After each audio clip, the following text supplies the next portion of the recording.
Salam, sabahınız xeyir olsun. Bugün iş yoldaşım, həm də dostum olan Kamran toyuna gedirəm. Yolumuz Ağcabədiyyədir inşallah.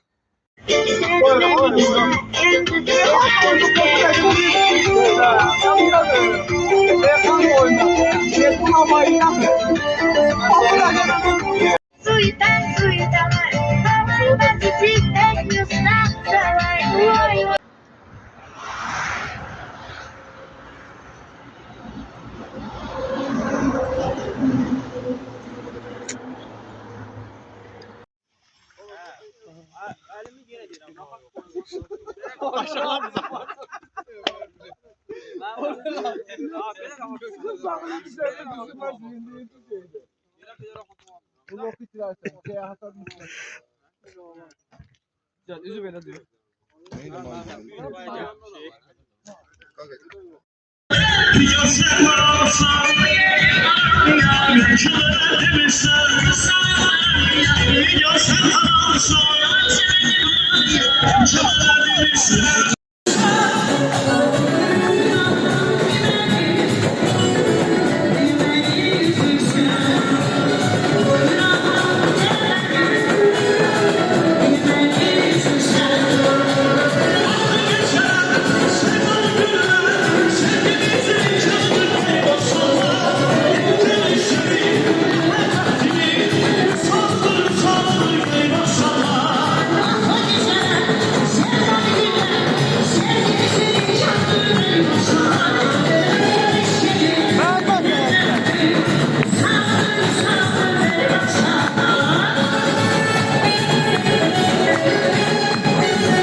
Unuttum ne kışım belki ne yayın.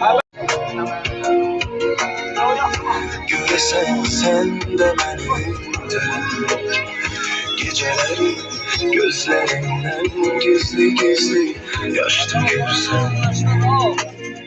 Etrin duyulur havada, doya doya içime çekerim seni.